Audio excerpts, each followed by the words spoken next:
Hey, everybody, it's Father Edward, and you are tuning into this special weekly episode called This Past Week, where I reflect about things from the past week, things that I saw online, things that I read, what I wrote, what I watched. And it's just a way for me to recap and offer a few more reflections with individuals. Sometimes I think the content will be, maybe you've seen a few things that I've posted or written about, but other times it'll be new. But I just want to share these things all in one place this past week. And let me tell you, this past week, uh, there's been a lot going on, most especially this past week on Thursday, just a few days ago now. I had some skin cancer removed from my back. Some of you might recall I had it done on my forehead, and you can kind of see the scar that's there. People often remark it healed real nicely, so grateful for their generous comments in that regard. But I had it on my back as well, and they showed me the spot from a before picture, and boy, it was a really nasty little booger. So, yeah, I could see why they wanted to remove it. Let's just say that. But I have 12 stitches in my back right now, so it's been difficult to sleep, to move, to tie my shoes. I've got it down. I know how to do it now. So, but we keep going, resting when we're able, per the doctor's orders. But I don't wish these things on anybody. Uh, that's this past week. Maybe just give you a little forecast next week, especially if you live in the Wisconsin area, if you live in Northeast Wisconsin, if you live in Shawano. Next week, Friday, is our parish's fish fry. Lent begins on Ash Wednesday, and hopefully on Ash Wednesday, you might begin reading one of my Lenten devotionals, either A Lenten Journey with Mother Mary, the timeless classic published back in 2019 for the 2020 Lent, or maybe you're reading my new book, Praying with the Church Through Lent. That's also available from Sophia Institute Press. You could still get a copy through wherever you order books. And maybe if you use that one vendor, you'll even have it by Ash Wednesday. So, yeah, this past week, I noticed that A Lenten Journey with Mother Mary, it's this ever popular book. It had the bestseller tag 5 years later after publication. So, quite impressive to me that people helped to make it a bestseller again on Amazon this year. Um, it just shows, I think, like I said, the timelessness of that book, Praying with Mary's Apparitions. It's actually outsold, I think, on Amazon at least. My new book, Praying with the Church Through Lent. So, maybe it tells me people really like to read Father Edward and Mary. They're not necessarily wanting to read Father Edward and liturgical reflections, but hopefully, over the course of time, word spreads about praying with the church through Lent and praying with the church through Advent that'll create a great interest among people as well. So that's this past week, just random little updates, but inviting you, if you live in the greater Green Bay area and the Shawano area, to come on out to our parish fish fry. Just a few things, the format of the show, what I saw, what I read, what I wrote, what I watched. And that's what I want to share with you today. What I saw. I saw I think it's becoming a series because I saw a few other similar posts. There's this digital evangelist whose handle is Sakin Etiel. So it's SACHINETTIYIL.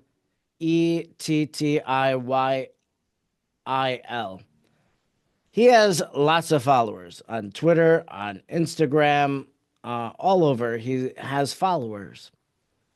He just posts Catholic content. I know that I think it was either CNA or National Catholic Register did a profile of uh,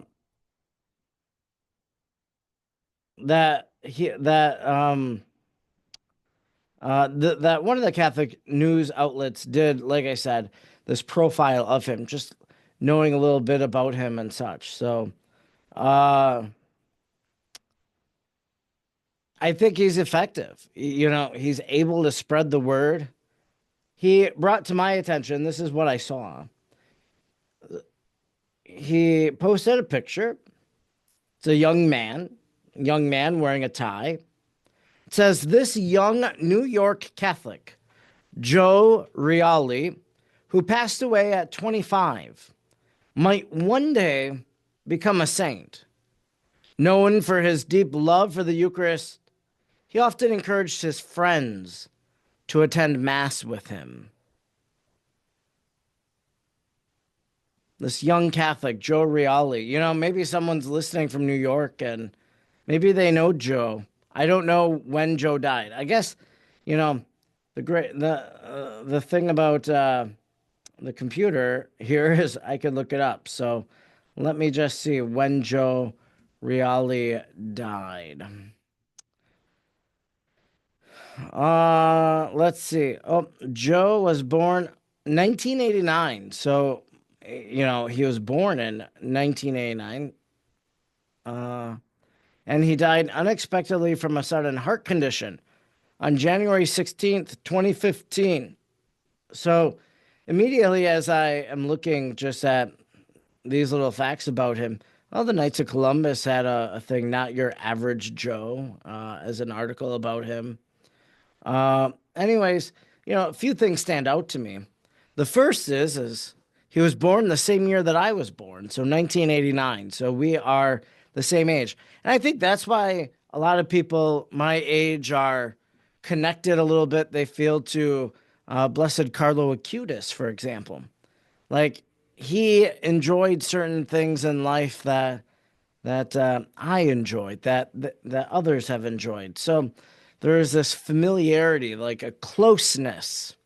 So I would say the same here for Joe Reali. Again, I don't know anything about him. I should go read some of these articles later.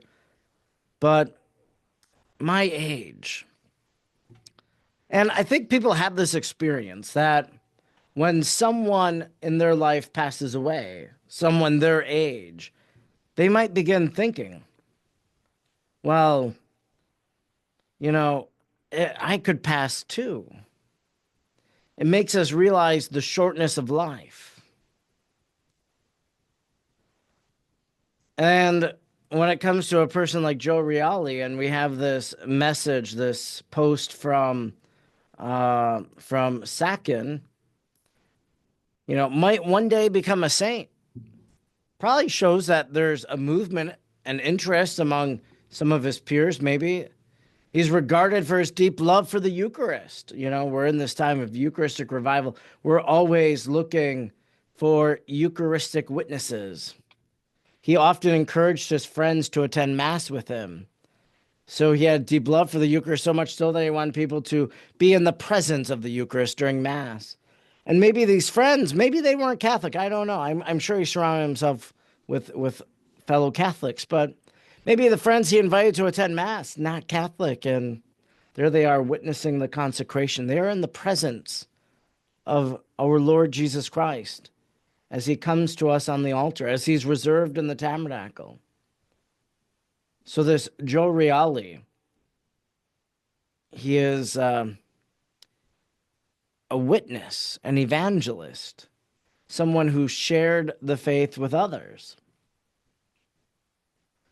When I saw this post from Sakin, just made me realize, I hope that people would say that about me. He could one day be a saint, one day become a saint, canonized saint. Of course, we believe those who are with God in heaven, they're saints, but the church formally recognizes saints, holds them up as great examples for us. Seems that Joe Reali lived a fairly ordinary life, but God was working in his life and he inspired and touched so many, and so leads someone like Sakin to say, might one day become a saint. And as we look at the life of a guy like Joe Reali, and again, I don't even know if I'm saying his name right. I'm just reading this post and what I think it is. But as we think about a guy like him, have we made an impact on someone else like he has? What would we be known for? Would we be known for our deep love of the Eucharist? I often tell people, you know what I want people to say about Father Edward? That he loved the church, that he loved the Mass, that he loved Our Lady, that he loved to go on pilgrimage and visit holy sites, that he loved film and trying to find connections to faith in film. You know, that's a summary of my life. Right here, Sakin summarized Joe Reali, known for his deep love for the Eucharist. What would you be known for? He often encouraged his friends to attend Mass with him. Have you encouraged people to practice faith around you? Have you invited them to Mass? Have you invited your friends to pray with you? You know, the next time, I live in Wisconsin, Green Bay Packer country. The next time, you know, a Packer game, maybe have a pregame and pray a rosary before the game or something, you know. Invite people to pray as Joe Reali did. I think a story like his just inspires us, makes us realize that we can be on the path to sainthood too. That we are, not that we can, but that we are on the path to sainthood. We all should aim to be saints. And it's hard and it's difficult and it's, you know, the people we surround ourselves with, the actions, our words, all these things matter as we advance in our life in the hope of one day becoming a saint. I was inspired by Joe Reali, by who he was, by how God called and inspired him. His life story speaks out to me, makes me want to learn a little bit more about him. So that's something I saw on social media this past week. What did I read? I started reading the sermons on the Song of Songs by Bernard of Clairvaux. And as I just read the very first sermon, Bernard of Clairvaux says, you know, as we have read Proverbs, as we have read Ecclesiastes, well, now we tackle the Song of Songs. That's my paraphrase. He doesn't use the word tackle. But there's this assumption that the monks that he's going to be preaching to, that you've read Proverbs, you've read Ecclesiastes. So, you know, if you pick up the Song of Songs from Bernard of Clairvaux, well, is his assumption right about you, that you've read the Proverbs and Ecclesiastes? Is it necessary to do so before reading the Song of Songs? Well, Bernard of Clairvaux thinks yes. And I think what that text then challenges, you know, me, challenges you, challenges us, that what Bernard of Clairvaux is saying is that we need to be reading the scriptures more in our life. I always emphasize that, keep bringing that out, that we need to read the scriptures. How we need to get in a better habit of that. And, you know, we have Lent coming up, and maybe you just choose, I want to read this book for Lent, this book of the Bible. By the time Easter comes around, I want to make sure I've read the book of the prophet Isaiah. I want to make sure that I have done this or that. Just a simple statement from Bernard of Clairvaux, but a great challenge too. Read the scriptures. It's what I read. St. Bernard of Clairvaux's reflections. And those reflections challenging me to read more, especially of the scriptures. What did I write? This past week, I gave a presentation via Zoom to a group of Marian scholars in England, sponsored by the Center for Marian Studies. So, what did I write on Monday this past week? Monday and Tuesday, I ferociously wrote about a 15-page double-spaced paper for presentation.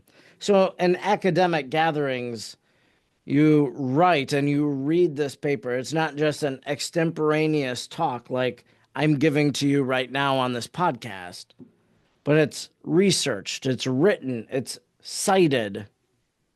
And that's what I wrote. And I wrote this paper and I wrote on the Passion of Mary, as I call it, the Passion of Mary in Anne Catherine Emmerich and Maria of Agreda's writings. I think I'm going to be doing a space on Twitter where I'm going to share many of these insights with some fans of the Mystical City of God and Anne Catherine Emmerich. They're very excited that I agreed to do this. More details to come, but it's not this Monday, it's the next Monday. So not Monday the 3rd, but whatever that next Monday would be. I don't have a calendar in front of me. Maybe I have the calendar pulled up here. It doesn't look like I do. So I can't help you. Oh, here it is. Here's a calendar. March 10th, 6 p.m. Central, I think, is when I'm going to give that little presentation on spaces on Twitter, which will make it more accessible to a larger audience than just a group of scholars. And I'm not going to read the paper in that presentation on Twitter, but, I had key points about the Passion, like Mary's devotion to the precious blood. So I'm not going to read you what I wrote, but I'm going to summarize and, kind of give bullet points, if you will. I'll speak extemporaneously this time around. But that's what I spent a lot of time writing this past week. And finally, what did I watch? I did watch, and this movie's out in theater, so I could talk about it now. There's always these embargoes. So when I share what I watched, like I may have watched it a few weeks ago, but I'm only able to talk about it now. But I watched the movie No Address. And it's a dramatization of homelessness, bringing out the story of homelessness. You've probably heard this, we're all one movement, one step removed from homelessness. Someone loses their job. Well, one step away from homelessness. Maybe they have certain money set aside for such a case. But once that dries up, what happens? Could become homeless. Could have an addiction that is draining resources, and that might lead a person to homelessness. Someone just might get kicked out, might get evicted. That's what I shared in my little video reflection about the movie No Address, is that I met a young woman this past week at the Shrine in Detroit at the Solanus Casey Center. Young woman was rolling her suitcase, and 5 minutes after sitting near the tomb, she came to me and said, "What's the address for this place?" And I told her, I looked it up. I said, "But if you're going to the airport, I'm going to the airport here in a little bit. You could just ride with me and we could share the Uber or Lyft or whatever." Although it wouldn't have complicated it, but I would have seen if she would be willing to stop at this one place I want to stop along the way or whatever. But, that wasn't the case. She ended up saying that she was kicked out of where she was living. She was waiting for somebody to come pick her up. Solanus Casey kept her company, or she kept Solanus Casey company. I don't know if she knew the story of Solanus Casey, and I kind of regret not going over and telling her, like, do you understand the significance of the place where you are? And just kind of sharing that, my regret about that for sure. But it just put a face to homelessness, she did. The movie No Address puts a face to homelessness too. Helps us to see that, the stigmas that we have against homeless people. that maybe they're not all that true. Challenges us and calls us, as I say, to action to see how we can address this problem of homelessness. So, what I watched was No Address. It doesn't have any big stars in it. It's not a showy movie. But you know what? It's a powerful movie about a crisis in our country and in our cities where we live. So I watched No Address. Um, yeah, I watched another film, but really there wasn't much to take away from that. So no need, I don't think, to reference it. But anyways, that's what I saw, what I read, what I wrote, what I watched. I'm always interested if you have recommendations of things you'd like me to watch. I have a few notes. Actually, a friend of mine from Missouri, they gave me a video and they want me to watch it, and I haven't done so yet, but I will soon.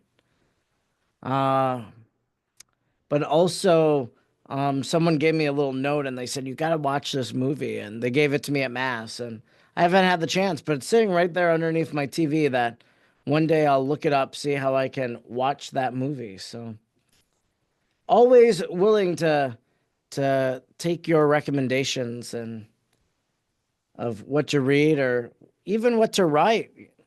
I know there's a request from someone for me to write in the bulletin about cremation, and I'll do that eventually. I actually have a piece that I wrote that was published in USA Today about creation, so I could just go back and find that. But always willing to take recommendations. That's this past week. It's been an eventful past week, and I'm looking forward to the next week. If anything, I've come to realize about each passing day and each day to come is that every day is an opportunity for us to say yes to what God is asking us to do. And I hope that you'll say yes to his promptings and to his will. May you have a blessed Ash Wednesday. I'll be back with you hopefully again next week for this past week. God bless you.